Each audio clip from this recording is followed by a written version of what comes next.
Hello बच्चों लोग, welcome to the fourth lecture on fistula hepatica by risers academy. तो 3 lecture हमारे निकल चुके हैं। पहले लेक्चर में हमने बात की थी सारा इंट्रोडक्टरी वाला पोर्शन। सेकंड लेक्चर में आई गेस हमने डाइजेस्टिव सिस्टम के बारे में बात की थी। थर्ड लेक्चर यानी कि हम कल लेकर हटे हैं, ठीक है। थर्ड लेक्चर जो है उसमें हमने बात की थी पूरे के पूरे फिस्टुला हेपेटिका के नर्वस सिस्टम के बारे में। आज का जो हमारा चौथा लेक्चर है that is about the excretory system in case of fistula hepatica. अच्छा सर खास बात क्या है? अच्छा पहले तो मुझे एक बात बताओ, फिस्टुला हेपेटिका जो है किसका मेंबर है? कौन से फाइलम में आता है फिस्टुला हेपेटिका? प्लैटिहेल्मिन्थ्स में। अच्छा सर कहीं ना मैं 11th क्लास में ना थोड़ा बैक जा रहा हूँ, ठीक है। थोड़ा रिवर्स गियर मार के जाओ अपनी 11th क्लास में। याद करो कि प्लैटिहेल्मिन्थ्स जो होते थे उनके अंदर एक्सक्रीटरी सारा जो सिस्टम होता था उसके लिए स्पेशल टाइप के सेल्स होते थे। अच्छा सर हाँ याद है हमको, फ्लेम सेल कहते थे उनको। जी हाँ, यहाँ पर भी जो है एक्सक्रीशन फ्लेम सेल्स के थ्रू ही होगा। तो मेनली जो आपका पूरा का पूरा एक्सक्रीटरी सिस्टम होता है ना वो 2 में बटा होता है। पहला क्या होता है? पहला होता है आपका पूरा का पूरा फ्लेम सेल वाला part, and then flame cell के बाद क्या होता है which is known as the excretory passageway, वो वाला। तो excretory system in case of fistula hepatica उसमें हम 2 चीजें गिनते हैं। पहला है उसका खुद का फ्लेम सेल और उसके बाद हमारा दूसरा हमारा एक्सक्रीटरी पैसेजवे। अच्छा सर तो क्या बात करते हैं फ्लेम सेल के बारे में? अच्छा फ्लेम सेल आपको यहाँ पर दिख रहा होगा सर, ये ऐसे ऊपर की तरफ हो रहा है इसलिए इसको फ्लेम सेल कहते हैं। ऐसे आग वो ऊपर नहीं चढ़ती बिल्कुल वैसे नहीं, इस वजह से इसको फ्लेम सेल कहते हैं। समझाता हूँ।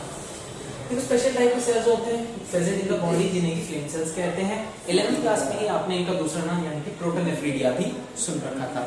सवाल आता है सर कि फ्लेम सेल दिखता कैसा है, फ्लेम सेल की मॉर्फोलॉजी कैसी है, ठीक है। फ्लेम सेल देखने में कैसा है? तो जी ये आपका पूरा फ्लेम सेल है, एक फ्लेम सेल, ठीक है।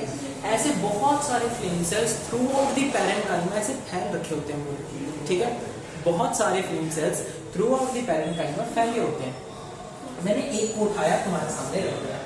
अच्छा सर मुझे सर कुछ गेंद जैसा स्ट्रक्चर दिख रहा है, ठीक है, गोल सा स्ट्रक्चर दिख रहा है और दिख रहा है कि इसके सरफेस से ना कुछ बाहर की तरफ है, बाहर सारा का सारा पैरेन्काइमा भरा हुआ है, ठीक है। बाहर क्या है? सारा का सारा पैरेन्काइमा भरा हुआ है। तो ये सारा का सारा पैरेन्काइमा जो होगा इसके अंदर ये सारी है जो आउटकम्स निकल रही हैं ये प्रोजेक्ट करेंगे। अच्छा सर ये है क्या? ये है आपके cytoplasmic processes. Cytoplasmic processes simply वो प्रोजेक्शन हैं जो कि फ्लेम सेल से निकलती हैं और पैरेन्काइमा में पेनिट्रेट करती हैं। सीधी सी बात। उसके बाद सर और क्या क्या चीजें आती हैं? अच्छा इनके पास एक साइड पे इनका न्यूक्लियस होता है और मेन और सबसे मेन चीज इंपॉर्टेंट, ये आपको सर बड़े बोल्ड मैंने डॉट्स बनाए हैं। ये क्या होते हैं? इनको कहते हैं बेसल ग्रैन्यूल्स। अच्छा सर बेसल ग्रैन्यूल्स का क्या काम है? जी बेसल ग्रैन्यूल्स से ना आपके सीलिया निकलते हैं, यानी कि फ्लेम सेल के पास सीलिया होते हैं। अच्छा बहुत बढ़िया, क्या आप देख रहे होंगे अंदर की तरफ देखो कैविटी के अंदर ये सारी की सारी क्या है? अंदर फ्लेम सेल की कैविटी, ये सारी की सारी क्या है? फ्लेम सेल की कैविटी। अब फ्लेम सेल की कैविटी के अंदर क्या हो रहे हैं? फ्लेम सेल की कैविटी के अंदर जा रहे हैं तो सीलिया जो फ्लेम सेल की कैविटी में अंदर जाएंगे। अब खास बात क्या है बच्चा? खास बात ये है कि ये जो सीलिया होंगे ये अंदर भी कंटिन्यूसली ऐसे वाइब्रेट करते रहते हैं। क्या वाइब्रेट करते हैं? जैसे एक कैंडल बुझने वाली होती है ना, ठीक है, फ्लिकरिंग कैंडल फ्लेम जिसे हम कहते हैं। तो जैसे कैंडल बुझने वाली होती है वैसे ऐसे फटफड़ाती है, ठीक है, ऐसे फटफड़ाती है वो।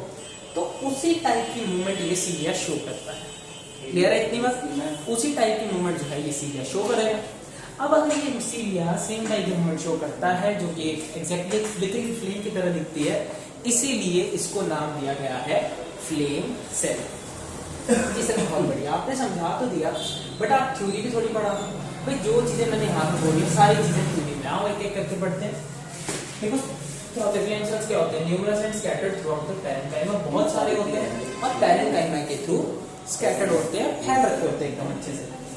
उसके बाद number of branch cytoplasmic processes emerging into parenchyma, यानी कि पैरेन्काइमा की तरफ साइटोप्लाज्मिक प्रोसेसेस निकल रहे होंगे हर दिशा से।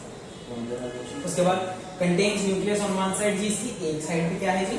न्यूक्लियस है, दिख रहा है हमें। उसके बाद एनक्लोजेस अ लार्ज कैविटी, ये रही फ्लेम सेल की बड़ी वाली कैविटी, ठीक है। बंडल ऑफ लॉन्ग वाइब्रेटाइल सीलिया, वाइब्रेटाइल मतलब that can show a vibrating movement. वो होती ना आप लोग वो इंस्टा पे वो बूमरैंग बनाते हो, ठीक है, कि वो मान लो कि मैंने ऐसे करके फेंका तो वो वापस से ऐसे ऐसे ऐसे ऐसे बनता रहेगा, ठीक है, इन्फिनिट बूमरैंग जिसे हम कहते हैं। तो ये बिल्कुल बूमरैंग की तरह ही है, ठीक है। चलो तुम्हारे लेवल पे आके एग्जांपल दे दी। वाइब्रेटाइल सीलिया होते हैं जो कि प्रोजेक्ट करते हैं इसी कैविटी के अंदर, ठीक है। देखो सीलिया है, बेसल ग्रैन्युल से राइज हुए हैं और कैविटी के अंदर को प्रोजेक्ट कर रहे हैं, कैविटी के अंदर को प्रोजेक्ट कर रहे हैं। अच्छा सर, बहुत बढ़िया। ये सीलिया क्या करते हैं? They performs regular undulating movement same as shown by flickering candle flame. जैसे वो आपकी कैंडल बुझने से पहले नहीं थोड़ी थोड़ी हिलती, बिल्कुल उसी तरीके की मूवमेंट होती है। दैट्स व्हाई इसे क्या कहते हैं? फ्लेम सेल कहते हैं इस सेल को। अच्छा सर, पर खाली फ्लेम सेल तो नहीं करेगा ना, खाली फ्लेम सेल के थ्रू एक्सक्रीशन तो पॉसिबल नहीं है। तो सर बात क्या है, माजरा क्या है? भाई माजरा ये है कि फ्लेम सेल के बाद भी तो कुछ आएगा, बिल्कुल आएगा। अब जो मैं आपको लेक्चर की स्टार्टिंग में बोला था कि यहाँ पर फ्लेम सेल का कैविटी एक बहुत इंपॉर्टेंट पार्ट है, अब आपको समझ आएगा कि इंपॉर्टेंट पार्ट क्यों है। एक्सक्रीटरी पैसेजवे क्या है? एक्सक्रीटरी पैसेजवे क्या होता है? ये सिंपली एक रास्ता है सारा का सारा एक्सक्रीटरी प्रोडक्ट बाहर जाने का, ठीक है। और जैसे एक्सक्रीटरी सिस्टम काम करता है तो बिल्कुल उसी तरीके से इसमें एक टाइप की फिजियोलॉजी समझ सकते हो। तो कैविटी ऑफ फ्लेम सेल, वो फ्लेम सेल की कैविटी के अंदर से क्या निकलेंगी? बहुत सारी एक्सक्रीटरी कैपिलरीज निकलेंगे। देखो फ्लेम सेल बहुत सारे हैं तो एक्सक्रीटरी कैपिलरीज भी बहुत सारी हैं। अच्छा सर, बहुत ही छोटी छोटी एक्सक्रीटरी कैपिलरीज निकलती हैं। ये कैपिलरीज ज्वाइन करके क्या बनाती हैं? एक्सक्रीटरी ट्यूब्यूल्स बनाती हैं। एक्सक्रीटरी ट्यूब्यूल थोड़े से कैपिलरीज से बड़े होते हैं। अच्छा, एक्सक्रीटरी ट्यूब्यूल क्या करेगा? भाई सारे के सारे एक्सक्रीटरी ट्यूब्यूल मिलके 4 एक्सक्रीटरी ट्यूब्स बनाएंगे। बहुत बढ़िया सर, ये 4 एक्सक्रीटरी ट्यूब लोकेटेड किधर होगी? भैया ये जो होगी लोकेटेड होगी आपकी 2 डॉर्सल पे और 2 वेंट्रल, 2 डॉर्सल पे 2 वेंट्रल पे।